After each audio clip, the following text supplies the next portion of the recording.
नमस्कार दोस्तों, totally entertainment Hindi कहानियाँ चैनल में आपका बहुत बहुत स्वागत है।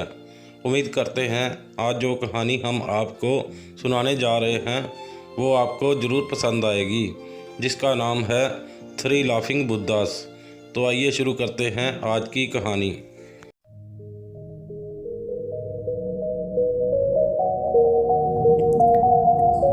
बहुत समय पहले की बात है। पुराने चाइना के नॉर्थ प्रोविंस में 3 मॉन्क रहते थे। उनका नाम किसी को नहीं पता है, क्योंकि उन्होंने कभी अपने बारे में कुछ बताया ही नहीं। उन्होंने कभी किसी बात का जवाब नहीं दिया। चीन में बस उन्हें 3 हंसते हुए भिक्षुओं के नाम से जाना जाता था। वे तीनों सिर्फ एक ही काम करते, एक गाँव में प्रवेश करते, बाजार के बीचों बीच खड़े होते और हंसना चालू कर देते। वे अपने पूरे अस्तित्व के साथ हंसते। अचानक लोगों का ध्यान उनकी तरफ खिंचा चला आता और धीरे धीरे उनके चारों तरफ एक बड़ी भीड़ इकट्ठा हो जाती। वे इतनी एकाग्रता, तल्लीनता व संपूर्णता के साथ हंसते कि उनकी हंसी देखकर सारा गांव हंसने लग जाता। जब वो पूरा गांव हंसी के समुंदर में डूब जाता तो वे दूसरे गांव चले जाते। वे ना तो कुछ बोलते थे, ना ही कुछ उपदेश देते और ना ही कुछ शिक्षा।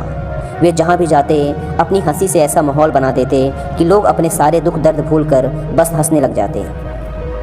धीरे धीरे चाइना के लोग उन्हें बहुत प्यार करने लगे और वो पूरे चाइना में फेमस होते गए, 3 लाफिंग मॉन्क के नाम से।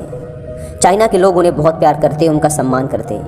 इससे पहले और उनके बाद भी कभी किसी ने इस तरह से प्रचार नहीं किया कि जीवन केवल एक हंसी होना चाहिए और कुछ नहीं। वे विशेष रूप से किसी पर नहीं हंसते थे। वे बस हंसते थे जैसे कि उन्होंने ब्रह्मांडी मजाक को समझ लिया हो, जैसे कि उन्होंने ईश्वर के मजाक को समझ लिया हो। और उन्होंने एक शब्द का उपयोग किए बिना पूरे चाइना में इतना आनंद फैलाया जितना आज से पहले किसी ने ना फैलाया था। लोग उनका नाम पूछते लेकिन वे बस हंसते, तो यह उनका नाम बन गया 3 हंसते हुए भिक्षु, 3 लाफिंग मॉन्क्स। पूरे चाइना में घूम घूम कर लोगों को हंसाते हुए समय के साथ वे तीनों बूढ़े हो गए। और एक रात जब वे एक गांव में ठहरे हुए थे, उन तीनों में से एक भिक्षु की मौत हो गई। पूरा गांव स्तब्ध रह गया। पूरा गांव बहुत ज़्यादा उम्मीद कर रहा था, क्योंकि उन्हें लगता था कि जब उनमें से एक की मृत्यु हो गई होगी तो बाकी जो 2 जरूर रोएंगे। यह देखने लायक होगा, क्योंकि किसी ने भी कभी इन लोगों को रोते हुए नहीं देखा था। जब सुबह हुई तो पूरा गांव इकट्ठा हुआ, लेकिन दोनों भिक्षु तीसरे की लाश के पास खड़े जोर जोर से हंस रहे थे। ऐसी हंसी जैसी उन्होंने आज से पहले कभी ना हंसी हो। गांव के कुछ बड़े बुजुर्गों ने उन्हें समझाने की कोशिश की कि यह आपका साथी था और इसकी मृत्यु पर आपको हंसना नहीं चाहिए। तब उस दिन पहली बार उन भिक्षुओं ने लोगों से बात की और कहा, हम हंस रहे हैं क्योंकि यह आदमी जीत गया है। हम हमेशा सोचते थे कि पहले कौन मरेगा, लेकिन इस आदमी ने पहले मरकर हमें हरा दिया।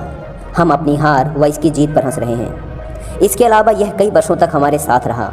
हम एक साथ हंसे, हमने एक दूसरे की मौजूदगी, उपस्थिति का आनंद लिया। उसे अंतिम विदा देने का इससे बेहतर तरीका और क्या हो सकता है। हम केवल हंस सकते हैं। लेकिन पूरा गांव उदास था। जब मृत भिक्षु के शरीर को अंतिम संस्कार के लिए चिता पर लिटाया गया तो सारे गांव वालों को एहसास हुआ कि शेष 2 भिक्षु केवल मजाक नहीं कर रहे थे, वह तीसरा जो मृत था वह भी हंस रहा था। चीन में यह प्रथा थी कि जब एक इंसान की मृत्यु हो जाती थी तो उसके पुराने कपड़े उतारकर उसे नहला धुलाकर उसे नए कपड़े पहना दिए जाते थे।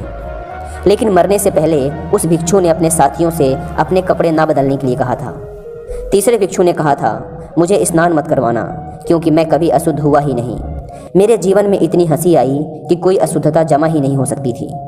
मैंने कोई धूल जमा नहीं की है।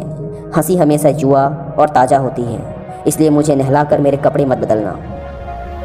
जब उस तीसरे भिक्षु के शरीर पे आग लगाई गई तो गांव वालों को पता चला कि उस भिक्षु ने मरने से पहले अपने कपड़ों में कुछ पुराने चीनी पटाखों को छिपा रखा था, जो आग लगने के बाद फटकर आसमान में रंग बिरंगे कलरों में फैल गए। और यह देखकर एक बार पूरा गांव जोर जोर से हंसने लगा। तो इस तरह से वह तीसरा मॉन्क मरने के बाद भी सारे गाँव वालों को हंसा गया।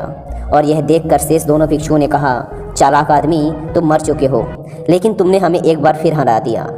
तुम्हारे द्वारा गांव वालों के चेहरों पर पैदा की गई यह हंसी आखिरी हंसी थी। तो दोस्तों, उम्मीद करते हैं आज की कहानी 3 लाफिंग बुद्धास आपको ज़रूर पसंद आई होगी। अगर कहानी अच्छी लगी तो कहानी को लाइक करो, शेयर करो, कमेंट करो। और साथ ही अगर आपने हमारा चैनल अभी तक सब्सक्राइब नहीं किया तो चैनल को अभी सब्सक्राइब करें।